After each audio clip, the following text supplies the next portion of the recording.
El décimo, Emilia Pardo Bazán.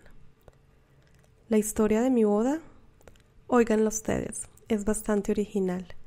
Una chica del pueblo, muy mal vestida y en cuyo rostro se veía pintada el hambre, fue quien me vendió el 10º del billete de lotería, a la puerta de un café, a las altas horas de la noche. Le di por él la enorme cantidad de un duro. Con qué humilde y graciosa sonrisa respondió a mi generosidad. Se lleva usted la suerte, señorito, dijo ella con la exacta y clara pronunciación de las muchachas del pueblo de Madrid. ¿Estás segura?, le pregunté en broma, mientras yo metía el 10º en el bolsillo del sobretodo y me subía al cuello a fin de protegerme del frío de diciembre. Claro que estoy segura, ya lo verá usted, señorito. Si yo tuviera dinero, no lo compraría usted. El número es el 1620, lo sé de memoria, los años que tengo, 16, y los días del mes que tengo sobre los años, 20 juntos. Ya ves si lo compraría yo. Pues hija, respondí queriendo ser generoso, no te apures. Si el billete saca premio, la mitad será para ti. Una alegría loca se pintó en los negros ojos de la chica y con la fe más absoluta, cogiéndome por un brazo, exclamó: «Seremos ricos». Sin dar importancia a lo que la chica decía, le di mi nombre y mis señas, y 10 minutos después ni me recordaba el incidente. Pasados 4 días, estando en la cama, oí gritar la lista de la lotería. Mandé que mi criado la comprara, y cuando me la trajo, mis ojos tropezaron inmediatamente con el número del premio gordo. Creí que estaba soñando, pero no, era la realidad. Allí, en la lista, decía realmente 1620. Era mi 10º, la edad de la muchacha, la suerte para ella y para mí. Eran muchos miles de duros los que representaban aquellos 4 números. Me sentía tan dominado por la emoción que me era imposible decir palabra y hasta mover las piernas.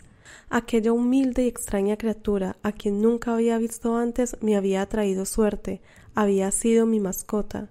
Nada más justo que dividir la suerte con ella, además así se lo había prometido. Al punto deseé sentir en los dedos el contacto del mágico papelito.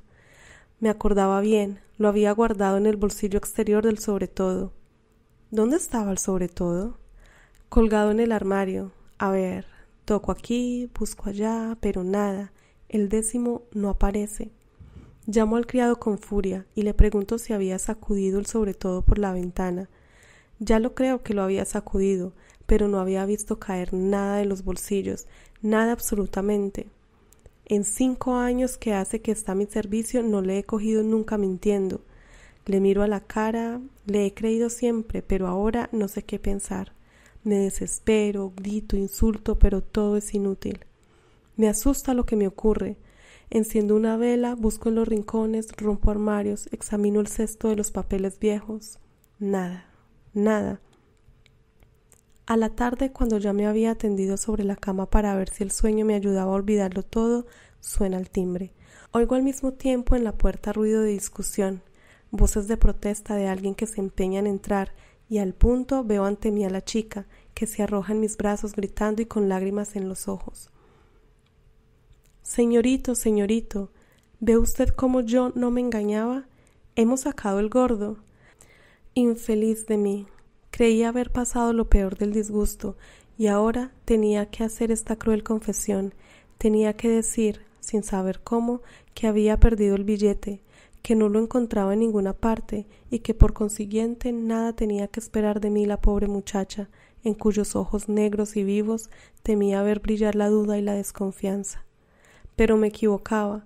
Cuando la chica oyó la triste noticia, alzó los ojos, me miró con la honda ternura de quien siente la pena ajena y encogiéndose de hombros dijo: «Vaya por la Virgen, señorito, no nacimos ni usted ni yo para ser ricos. Es verdad que nunca pude hallar el 10º que me habría dado la riqueza, pero en cambio la hallé a ella, a la mujer del pueblo a quien, después de proteger y educar, di la mano de esposo, y en quien he hallado más felicidad que la que hubiera podido comprar con los millones del 10º».